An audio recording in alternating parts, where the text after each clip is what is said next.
তাইলে তিনি যেটা বলেছিলেন এই ফেসিবাদী সংবিধান ছুঁড়ে মারবেন, আপনারা ছুঁড়ে মারার ম্যান্ডেটও জাতির কাছ থেকে পেয়ে গেছেন। ছুঁড়ে মারেন বিসমিল্লাহ বইলা। আপনারা ফেসিবাদকে আঁকড়ে ধরে রাখতে চাচ্ছেন, আপনারা স্বৈর শাসনকে আঁকড়ে ধরে রাখতে চাচ্ছেন। আপনারা পুরাতন বন্দোবস্তের মাধ্যমে মূলত সেই পুরাতন আপনাদের যে অভ্যাস চাঁদাবাজি, টেন্ডারবাজি এবং দুর্নীতিকে আপনারা আঁকড়ে ধরে থাকতে চাচ্ছেন, মজা লুটতে চাচ্ছেন। এই লুটেরার চরিত্র বদলান। তাইলে তিনি যেটা বলেছিলেন এই ফেসিবাদী সংবিধান ছুঁড়ে মারবেন, আপনারা ছুঁড়ে মারার ম্যান্ডেটও জাতির কাছ থেকে পেয়ে গেছেন। ছুঁড়ে মারেন বিসমিল্লাহ বইলা। আপনারা ফেসিবাদকে আঁকড়ে ধরে রাখতে চাচ্ছেন, আপনারা স্বৈর শাসনকে আঁকড়ে ধরে রাখতে চাচ্ছেন। আপনারা পুরাতন বন্দোবস্তের মাধ্যমে মূলত সেই পুরাতন আপনাদের যে অভ্যাস চাঁদাবাজি, টেন্ডারবাজি এবং দুর্নীতিকে আপনারা আঁকড়ে ধরে থাকতে চাচ্ছেন, মজা লুটতে চাচ্ছেন। এই লুটেরার চরিত্র বদলান। বদলাইয়া আপনারা আমাদের গোটা বাংলাদেশের 18 কোটি মানুষের সমর্থিত যে আন্দোলন, যার স্লোগান ছিল উই ওয়ান্ট জাস্টিস, সেই জাস্টিস প্রতিষ্ঠার দিকে আসবে। আপনারা পুরাতন যে আন্দোলনটা বাদ দেন, আর সংবিধানের যেভাবে অপব্যাখ্যা দিচ্ছেন, এইটা জনগণ কখনোই খাবে না, কখনোই জনগণের কাছে গ্রহণযোগ্য হবে না। আপনাদের এই ভুল ব্যাখ্যা জনগণ ঘৃণা করে প্রত্যাখ্যান করে। আসেন আপনারা প্রকাশ্যে ডিভাইডের দরকার নেই, হাইকোর্টের কোনো হলে অথবা প্রেস ক্লাবে আপনাদেরও আইনজীবী আনেন, আমাদেরও আইনজীবী আনবো, আপনারা বুঝিয়ে দিতে পারবেন। বলছেন প্রেসিডেন্টের আদেশ এটা অবৈধ। তো প্রেসিডেন্টের আদেশে তো দুইটাই তো হলো, নির্বাচনের প্রেসিডেন্টের আদেশে হয়েছে, হাবুটও প্রেসিডেন্টের আদেশে হয়েছে। গোশত যদি হালাল হয়, জল হারাম হবে কেন? হারাম হইলে দুইটাই হারাম হবে, হালাল হইলে দুইটাই হালাল হবে। এর আগে উদাহরণ আছে, মাননীয়া আমাদের দেশের সাবেক প্রধানমন্ত্রী মরহুমা বেগম খালেদা জিয়াকে মুক্তি দিয়েছিলেন প্রেসিডেন্টের আদেশে, এটা কি জায়েজ ছিল? অ্যাটর্নি জেনারেল নিয়োগ হয়েছিল প্রেসিডেন্টের আদেশে, এটা কি জায়েজ ছিল? আরো বহু কাজই প্রেসিডেন্টের আদেশ হয়েছে। যেখানে আপনাদের সুবিধা ওটা জায়েজ, যেখানে আপনাদের জন্য অসুবিধা সেটাই না। এটা তো চলতে পারে। আজকে ঢাকা শহর চাঁদাবাজি, টেন্ডারবাজি, বিশেষ করে মাদকের আঁকড়ায় পড়ে। মাদক এখন খাবার টেবিলে। একজন মহিলা এমপি বলেছেন খাবারে ভেজাল আছে কিন্তু মাদকে ভেজাল না। নির্ভেজাল মাদক দিয়ে গোটা ঢাকা শহরের তরুণ সমাজকে ভোট বানিয়ে, তাদেরকে দলীয় কর্মী বানিয়ে নির্বাচনী বৈতরণী পার হতে চান। আগামী স্থানীয় নির্বাচনে জাতীয় নির্বাচনের মতো কোন রেজাল্ট কারসাজি করার স্বপ্ন দেখবেন না। এই স্বপ্ন দুঃস্বপ্নে পরিণত হতে পারে। এই ধরনের একটা স্থানীয় নির্বাচন যেটা জনগণের সেবক হওয়ার একটা ব্যাপার, নাগরিক সেবা করে করে পৌঁছে দিতে হবে। আপনাদের দুর্নীতিবাদ নেতৃত্বকে যদি জোরপূর্বক বসানোর চেষ্টা করেন, জাতীয় নির্বাচনে পরে আমরা যে সহযোগিতা সরকারকে করেছি আন্দোলনে না গিয়ে মেনে নিয়ে, এটা সম্পূর্ণ ঋণ পাল্টাই দিতে হবে। জাতীয় নির্বাচনে আমরা কিন্তু 20 খেয়ে 20 হজম একটা কথা আছে না, জিহ্বায় কামড় দিয়ে কোন রকম আমরা আমাদের কষ্টগুলো চেপে দিয়ে আপনাদেরকে সাপোর্ট দিয়েছি। অর্থাৎ দেশ সামনের দিকে আগায় যাক, আমরা না হয় ক্ষমতায় আপাতত নাই গেলাম, আমরা ধৈর্য ধরেছি। কিন্তু স্থানীয় নির্বাচনে তো ভাই আপনাদের প্রধানমন্ত্রিত্ব যাবে না, সরকারও বদলাবে না। কিছু মানুষকে আসতে দেন যারা সত্যিকার সেবক, যারা সত্যিকার মানবিক মানুষ, যারা সত্যিকার অর্থে যাদের সামাজিক কাজ আছে, যারা 12 মাস 24 ঘন্টা সামাজিক কাজ করে, সেরকম সেবক প্রকৃতির কিছু মানুষকে আসতে দেন। এখানে ভোটের মাধ্যমে জনগণ যাকে ভোট দিবে তারাই নেতা হবে। এর বাইরে কোনো কিছু কল্পনা করলে বড় ধরনের একটা ঝুঁকির মধ্যে, পরিস্থিতির মধ্যে আপনাদের এই জন্য আমরা এটাও দাবি জানাই যে আপনারা স্থানীয় নির্বাচন শুরু ঢাকা থেকে করেন। ঢাকা থেকে করলে এর গরম, এর হাওয়া গ্রাম পর্যন্ত, ভালো ইলেকশন যদি করেন তাহলে গ্রামে গঞ্জে উৎসাহ কোনো তৈরি হবে। ঢাকাকে তো ভয় পান কেন? ঢাকা তো বাংলাদেশের রাজধানী। আপনারা ভালো কাজ করলে তো রাজধানীর মানুষই ভালো বিবেচনা করছে।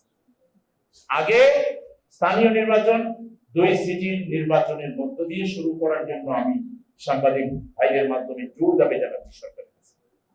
এটা না করলে আমরা ধরে নেব আপনারা ভয় পাচ্ছেন এবং আপনারা কোনো ষড়যন্ত্রের মধ্যে আছেন, কারসাজির মধ্যে আছেন। 2 বছর আগে মেয়াদ উত্তীর্ণ হয়েছে, এখনো ইউনিয়ন পরিষদের অনেকের মেয়াদ রয়ে গেছে, উপজেলার অনেকের মেয়াদ রয়ে গেছে। আগে ওখানে কেন? আগে ঢাকা থেকে শুরু করে সিটি কর্পোরেশনের মেয়াদ যেখানে যেখানে শেষ হয়েছে, ঢাকা 2টা চিটাগাং, এগুলো আপনারা শুরু করেন, পরবর্তীতে আমরা এই ঢাকাকে নিয়ে আমার এক সাংবাদিক ভাই প্রশ্ন করতেন বর্জ্য ব্যবস্থাপনা। ওনারা বললেন যে ঈদের সময় দারুণ বর্জ্য ব্যবস্থাপনা করবেন। স্বয়ং প্রধানমন্ত্রীকে নামতে হলো, নেমে চিফ এক্সিকিউটিভ এবং তার সহচর আরো বেশ কয়েকজনকে 2 সিটিতে বরখাস্ত করতে হবে। তাহলে বর্জ্য ব্যবস্থাপনার বর্ণনাটা বোঝেন, আর ওনারা কি বোঝেন আর কি জানেন? ময়লার বাগাড়ে দুর্গন্ধে ফজরের নামাজে মসজিদে যাওয়া যায়, শিশুরা যে একটা কোনো পার্কে যাবে তার আগে তারা অসুস্থ হয়ে যায়। পার্কে গিয়ে মুক্ত বাতাস বিনোদন করার কথা, তার আগে সে আরো 3টা খারাপ রোগের জীবাণু নিয়ে চলে। এই পুরো শহরটাকে একটা ময়লার বাগানে পরিণত করা হয়েছে। আমরা এই ধরনের প্রশাসক চাই না, এই ধরনের সরকার চাই না যে যারা একটা বর্জ্য ব্যবস্থাপনা করতে পারে, যানজট নিরসন করতে পারে না। ডেঙ্গু আর মশাবাহিত বিভিন্ন রোগে আমরা আমাদের শত শত মানুষ হাসপাতালে গড়াগড়ি খাবে, আর আপনারা সরকার চালাবেন। যে সরকার রাজধানীকে নিয়ন্ত্রণ করতে পারে না, মশা করতে পারে না, ডেঙ্গু করতে পারে না, এবং পরিষ্কার পরিচ্ছন্নতা অভিযান করতে পারে না।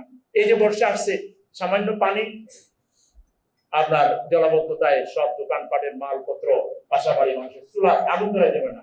2 দিনের বৃষ্টিতে মানুষের সমস্ত আসবাবপত্র পানি নিতে হবে। কোন শহরে আমরা বাস করব? আপনারা জরুরি ভিত্তিতে জলাবদ্ধতা দূর করার ব্যবস্থা নেবেন, বর্জ্য ব্যবস্থাপনায় আধুনিকতা আনেন। আপনারা আমাদের প্রকৌশলীদের ডাকেন, ইয়াংদেরকে ডাকেন, আমাদেরকে ডাকেন।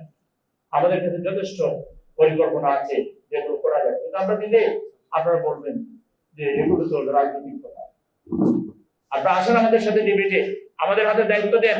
অন টেস্ট আপনারা তো কয়েক মাস চালালেন, 3 মাস আমাদেরকে দেন, অনলি 3 মান্থ আমাদেরকে দেন। আমরা যদি রাজধানীর জলাবদ্ধতা বর্জ্য ব্যবস্থাপনায় পরিবর্তন আনতে না পারি, তখন আপনারা যা খুশি তাই করবেন।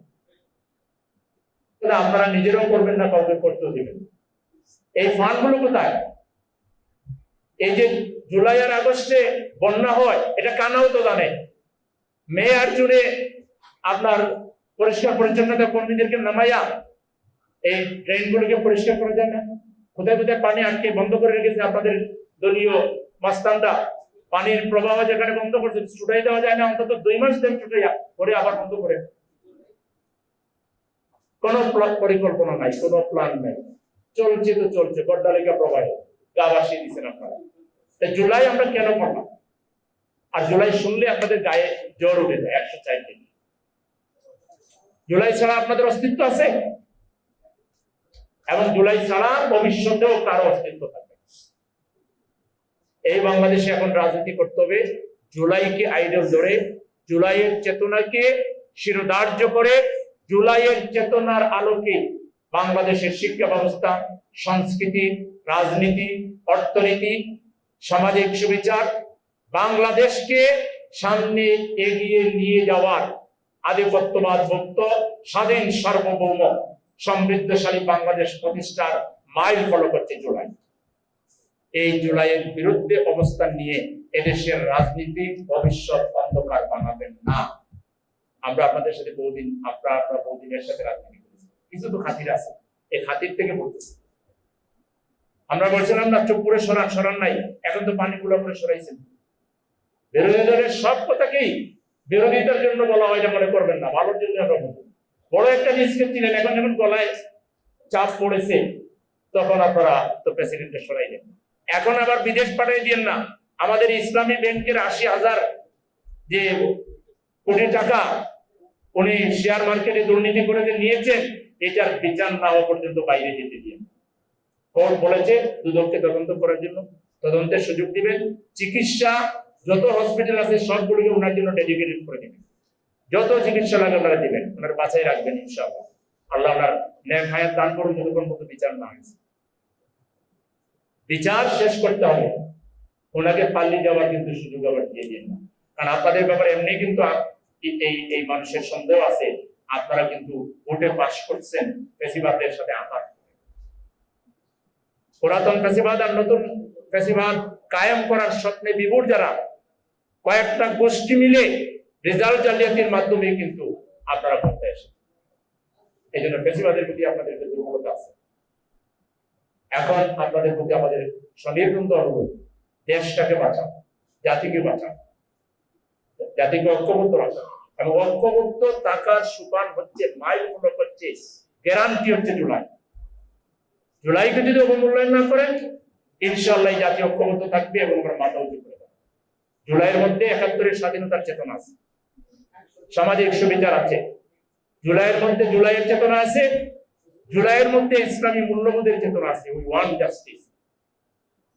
চেতনার সমন্বয়, ইসলামী নৈতিকতা, ৭১-এর মানবিক মূল্যবোধ, সামাজিক সুবিচার, আর জুলাইয়ের ওই ওয়ান জাস্টিস, তিনটা মিলাইয়া শক্তিশালী মূল্যবোধ হচ্ছে জুলাই। এই জুলাই আছে মানে ৭১ আছে, জুলাই আছে মানে জুলাই আছে, জুলাই আছে মানে বাংলাদেশের সংখ্যাগরিষ্ঠ মানুষের যে নৈতিক মূল্যবোধ সেটাও আছে। এই তিনটা মিলিয়ে যে বাংলাদেশ, এই বাংলাদেশকে আমরা সবাই মিলে এগিয়ে নিয়ে যাব। আমি ঢাকা মহানগরীতে অন্তত ১ ডজন সামাজিক কাজ করি। আমাদের অ্যাম্বুলেন্স সার্ভিস আছে, ব্লাড সার্ভিস আছে, আমাদের ফিজিওথেরাপি সার্ভিস আছে, আমাদের বাসায় গিয়ে ফ্রিজ, এসি, মাইক্রোওয়েভ এগুলো মেরামত করে দেওয়ার সার্ভিস আছে। সার্ভিস উইল নট কম। আমাদের চিকিৎসায়, শিক্ষায় এবং সাধারণ যে সার্ভিসগুলো, নাগরিকদের যে দৈনন্দিন হোম অ্যাপ্লায়েন্সের যে কাজগুলো অত্যন্ত চমৎকার হবে। আপনারাও নেবেন সাংবাদিক বন্ধুরা, আপনারা নিলে একেবারে লিস্ট প্রাইসে আমাদের সেবার টিম যারা আছে তারা নেবে, আপনাদের খুব সম্মান করে দেবে। আপনাদের বাসা বাড়িতে আপনারা নিয়ে, আপনাদের বন্ধু বান্ধবদেরকে নেওয়ার সুযোগ দিয়ে অ্যাটলিস্ট আমাদেরকে একটু জানার চেষ্টা করেন আমরা যে ভালো কাজ করছি। কমপক্ষে আপনারা যদি এটা সাক্ষী দেন, এটাও আমাদের জন্য একটু প্লাস পয়েন্ট। আমরা আপনাদেরকে ওয়েলকাম জানাই, আমাদের সেবাগুলো নেবেন। আর ঢাকার এখনকার সবচেয়ে বড় সমস্যা হলো মশা এবং মশাবাহিত রোগ, ডেঙ্গু রোগ। change tv.press, এক ফোঁটা হলুদও নেই।